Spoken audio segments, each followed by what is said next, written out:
अस्सलाम वालेकुम नाज़रीन, मैं हूं एहसान खटक। आप देख रहे हैं मेरा यूट्यूब चैनल एमएलटी डायरीज। नाज़रीन, आज का हमारा टॉपिक है यूरिन आरी माइक्रोस्कोपिक एग्जामिनेशन, यानी आज यूरिन का जो सीरीज है उसका पार्ट 4 है। नाज़रीन, तो स्टार्ट करते हैं माइक्रोस्कोपिक एग्जामिनेशन। ये है क्या? नाज़रीन, माइक्रोस्कोपिक एग्जामिनेशन यूरिन का आरी का इंतहाई अहम हिस्सा है। यूरिन आरी यानी पेशाब के टेस्ट के माइक्रोस्कोपिक एग्जामिनेशन के लिए हम लाइट माइक्रोस्कोपी यूज करेंगे, इस्तेमाल करेंगे। अब लाइट माइक्रोस्कोपी क्यों इस्तेमाल करेंगे? क्योंकि इससे हम parasite, trichomonas, schistosoma, echinococcus, filaria, larva, RBC, leucocyte, cast, crystal, bacteria और साथ में ईस्ट। नजरीन, सबसे पहले हम क्या करेंगे यूरिन माइक्रोस्कोपिक एग्जामिनेशन के लिए? नजरीन, हम यूरिन आरी का जो डिपॉजिट होता है उसको तैयार करेंगे, क्योंकि डिपॉजिट में जो होते हैं, जितने सेल्स होते हैं वो उसमें होते हैं। तो हम क्या करेंगे कि यूरिन का 10 से 15 ml का यूरिन, अच्छा मिक्स किया हुआ यूरिन, एक ट्यूब में लेंगे, उसको सेंट्रीफ्यूज करेंगे 3 मिनट के लिए 1000 आरपीएम में।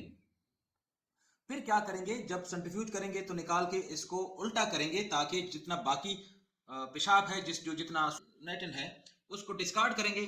डिस्कार्ड के बाद उसका क्या करेंगे कि जितना थोड़ा सा सेडिमेंट रह गया है उसके साथ थोड़ा सा पेशाब रह जाता है, तो उसके साथ मिक्स कर लेते हैं यूरिन को मिक्स करने के बाद क्या करते हैं, अक्सर क्या होता है कि जो एमरफस होते हैं वो पूरी एरिया को कवर करते हैं। तो इसको खत्म करने के लिए, डिजॉल्व करने के लिए हम क्या करेंगे, अगर एमरफस है एक स्लाइड में, तो क्या करेंगे कि हम 10% एसिड का छोटा सा ड्रॉप लेंगे, फिर वो उस यूरिन में डालेंगे, जो डिपॉजिट है उसमें डालेंगे, ताकि इसका जो मरफस है वो डिजॉल्व हो सके और ताकि हमें बाकी एरिया क्लियर मिले।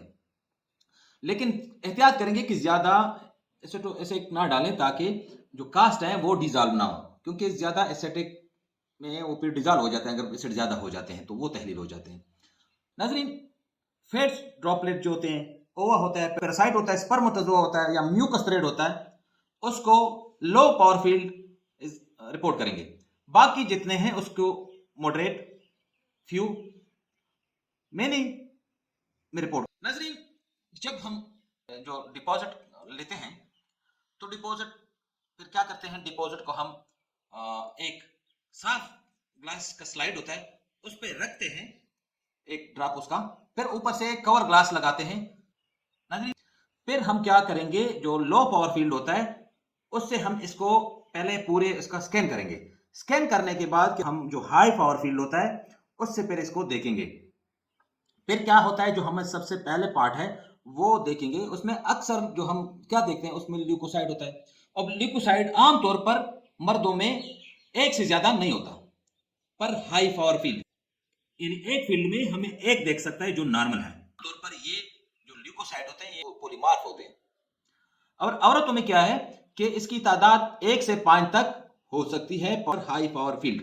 जो प्यूरी होते हैं, यानी पस की तादाद में इजाफा, यानी पस जो न्यूमरस होते हैं या मोर देन 100 होते हैं, या मतलब आप काउंट नहीं कर सकते, तो यानी जिसे हम प्यूरी कहते हैं, वो हमें क्या निशानदेही करता है? वो करता है जितनी भी गुर्दों की अमराज हैं उसकी निशानदेही करती है। गुर्दों की इंफेक्शन होता है उसकी निशानदेही करता है, या गुर्दों के बाद यानी रिनल यानी किडनीज के बाद के जो एरिया है, जो यूरेटर है, ब्लेडर है, उसके में इन्फेक्शन है उसकी निशानदेही करता है। अगर इन्फेक्शन रेनल यानी गुर्दों में है तो पेशाब के जो वजूहात होते हैं, पेशाब में पस के वजूहात होते हैं, वो क्रॉनिक एक्यूट दोनों हो सकते हैं, क्रॉनिक पायलोनेफ्राइटिस दोनों हो सकते हैं, या क्रोनिक रेनल सिस्टाइटिस हो सकते हैं, या ट्यूबरकुलोसिस या मसानी की ट्रॉमा यानी सकते हैं। अगर हम पेशाब का टेस्ट फ्रेश यूरिन में करते हैं तो बिल्कुल ठीक होता है। अगर 2-3 घंटे के बाद करते हैं तो 50% सेल जो होते हैं वो जाया हो जाता है। एरिथ्रोसाइट ये इंतहाई रेफ्रेक्टाइल गोल पीले रंग के ढांचे में जाहिर होते हैं। मर्दों में नॉर्मल पेशाब में कोई आरबीसी नहीं होते, सिवाय उस नमूने के जो हम कैथेटराइजेशन या कैथेटर से लेते हैं। इस तरह औरतों में कुछ आरबीसी हो सकते हैं।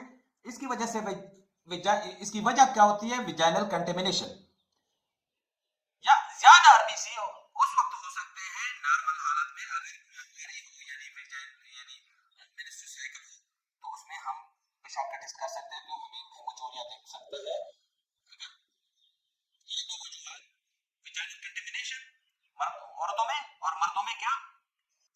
स्टरलाइजेशन की वजह से जो लिया हुआ सैंपल, इसके अलावा हम नॉर्मल हालात में आरबीसी मर्दों में नहीं देख सकते, ठीक है।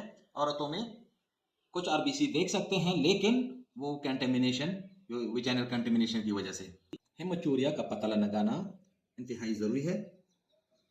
ये पेशाब के किसी हिस्से में भी इन्फेक्शन की वजह से हो सकता है। अब वजूहात क्या हो सकते हैं? गुर्दे की जगह में अगर इनकी इन्फेक्शन हो तो पेशाब में आरबीसी कास्ट, प्रोटीनूरिया और डिसऑर्फेबिक आरबीसी हो सकते हैं। कुछ वजूहात जो कि रेनल हेमाचूरिया के हैं वो दर्ज झेल हैं।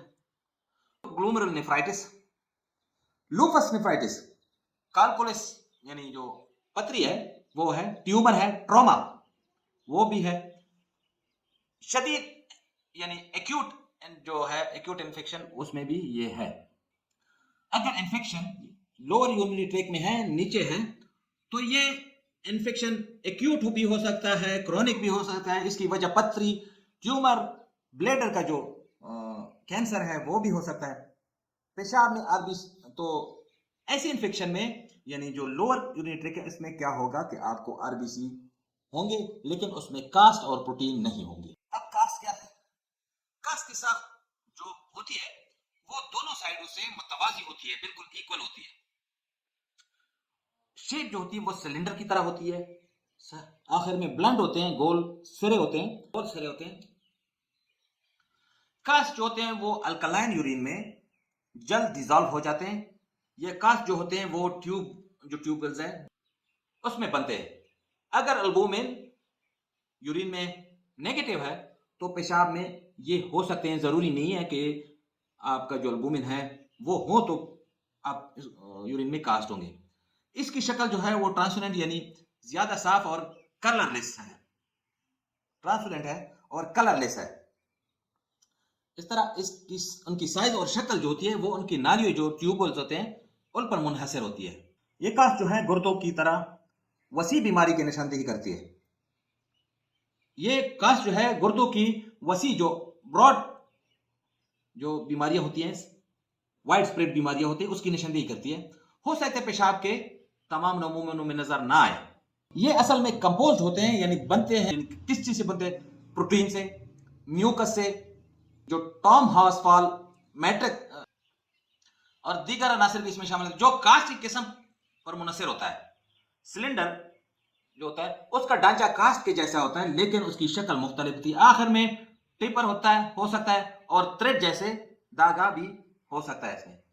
ये एक मॉर्फोलॉजिकल वेरिएंट है जो कि बहुत बड़ा कास्ट है, जो कि ट्यूबुलर की जमा करने से बनता है, यानी इसे रीनल फेल्योर कास्ट भी कहा जाता है। कास्ट की अकसाम क्या है? कास्ट के टोटल 9 किस्में हैं, जिसके यानी एक किस्म है हाइलीन कास्ट, जिसके अंदर कोई दूसरी चीज नहीं होती। दूसरा है आरबीसी कास्ट, इसमें आरबीसी मैट्रिक्स के अंदर पस जाता है।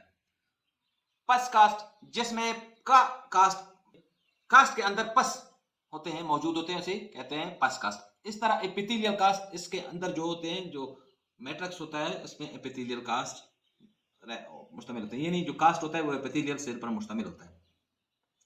फाइन ग्रेनुलर कास्ट, जैसे आपके नाम से पता चलता है, फाइन बहुत बारीक, ग्रेनुलर यानी दानेदार कास्ट। ये फाइन यानी छोटे एमरफेस से बने होते हैं, यानी इसके अंदर होते हैं। ग्रेनुलर कास्ट दानेदार कास्ट, जिसमें बड़े मोटे दाने होते हैं। फैटी कास्ट चर्बी का ड्रॉपलेट से बनते हैं, इसमें fatty degeneration. Bile salt cast होते हैं। हेमोग्लोबिन कास्ट भूरे रंग के होते हैं।